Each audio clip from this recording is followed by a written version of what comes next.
77 సంవత్సరాల స్వతంత్ర భారతదేశంలో ఇవాళ యావత్ ప్రజానికం ఆ సేతు హిమచలం అన్నట్టుగా మోడీ గారిని విశ్వసించని, మోడీ గారిని ప్రేమించని మనిషి ఉన్నాడు ఇలా దేశంలో. మోడీ గారు అనేక సందర్భాల్లో పేదరికం చవిచూసిన వాడిని,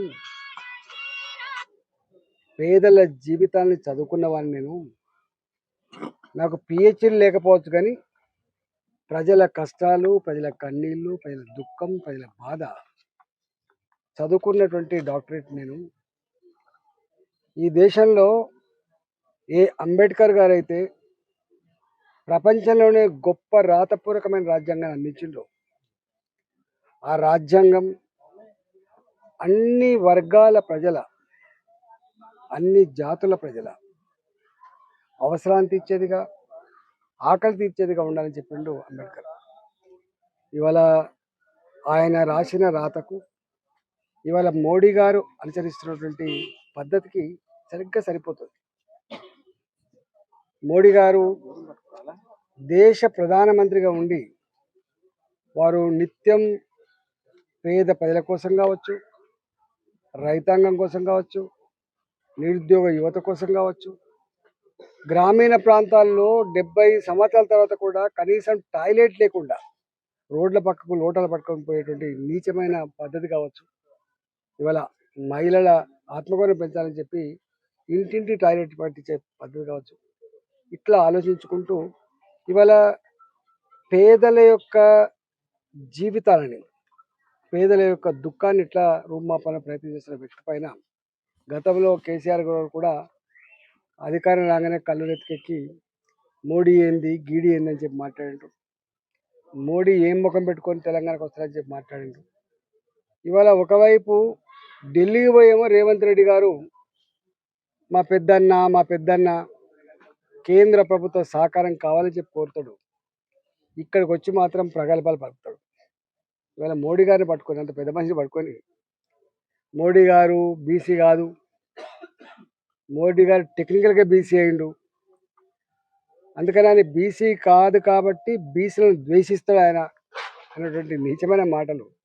సరే ఏం కాలం నీకు, పోయే కాలం ఇది ఏమన్నా? గంత పెద్ద మహనీయుడు ఇవాళ ఆయన ఒక బీసీలకో, ఒక ఎస్సీలకో, ఒక ఎస్టీలకో, ఒక ఓసీలకు సంబంధించిన వ్యక్తి కాదు.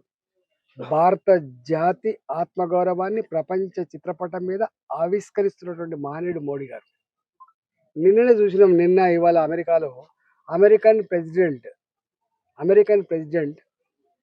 తానే స్వయంగా కుర్చీ లాగి కూర్చోబెట్టి సంతకం పెట్టిన తర్వాత మళ్ళీ కుర్చీ చేసిన గౌరవం ఇలా దక్కించుకున్న దేశం మన దేశము.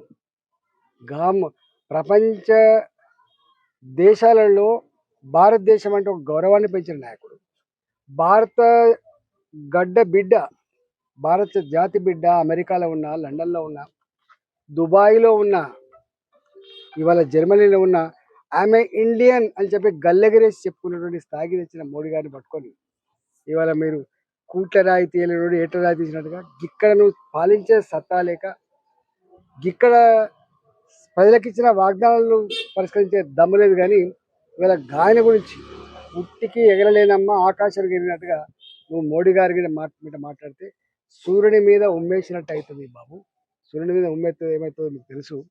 ఇవాళ అందుకనే అలాంటి జాతికి వెళ్తురిచ్చే, దేశ ప్రజల ఆత్మగౌరవం పెంచే, భారత ప్రజల సమస్యలు పరిష్కరించే, ఇలా స్వార్థం లేకుండా దేశ ప్రజలే 140 కోట్ల మంది ప్రజలే నా కుటుంబ సభ్యులని చెప్పి భావించి దేశం కోసం అంకితమైనటువంటి మోడీ గారి గురించి ఇవాళ ఇట్లాంటి చిల్లర మాటలు, ఇలాంటి చిన్న కురుస మాటలు మాట్లాడి గతంలో వాళ్ళకి ఏం ప్రజలు ఎట్లా తిరస్కరించారో అలాంటి పరిస్థితి తెచ్చుకోవద్దని చెప్పి కోరుతా ఉన్నాం. ఇప్పటికైనా పెద్దలను గౌరవించడం నేర్చుకోండి. భారత ప్రభుత్వం అంటే ఏదో భారత ప్రభుత్వం అంటే ఆకాశం నుంచి రాదు. భారత ప్రజల యొక్క రక్త మాంసాల మీద కట్టబడ్డ పనుల డబ్బుతో ఇలా మోడీ గారు డెవలప్ చేస్తుందని చెప్పి ఎప్పుడు అంటూ ఉంటారు. నేను చేస్తున్నా అని చెప్పి మోడీ గారు ఎప్పుడు అన్నారు? ప్రభుత్వం చేస్తుందని చెప్తారు. వీళ్ళలాగా నేను చేస్తున్నా ఇక్కడ అడగరు. అధికారం వస్తే నేను సేవకునని చెప్పినోడు మోడీ గారు. అధికారం రాగానే అహంకారం కళ్ళు నెత్తికెక్కి ఇక ఏ ప్రజలైతే నీకు అధికారం ఇచ్చినా వాళ్ళ ఇల్లు కూలగొడతా, వాళ్ళ గుడిసెలు కూలగొడతా, వాళ్ళ మీద కేసులు పెడతా అని చెప్పేటువంటి మోడీ గారు కాదు. అందుకని మోడీ గారితో గోక్కోవడం అంటే ధర్మంతో గోక్కున్నట్టు, మోడీ గారితో గోక్కోవడం అంటే పేద పేద బతుకులతో గోక్కున్నట్టు. ఆ విషయం మర్చిపోద్దని చెప్పి రేవంత్ రెడ్డి మేము సూచన చేస్తా ఉన్నాం. చేసుకో పట్టుగా ఆ క్షణానికి నలుగురు సపోర్ట్ కొట్టడానికి కోసమే మాట్లాడడం అయితే ఆ సపోర్ట్ కొడతారు, కానీ తర్వాత దాని పర్యవసానం ఏందో గత ప్రభుత్వానికి అర్థమైంది, నీకు కూడా అర్థమైందని చెప్పి హెచ్చరిస్తున్నాను.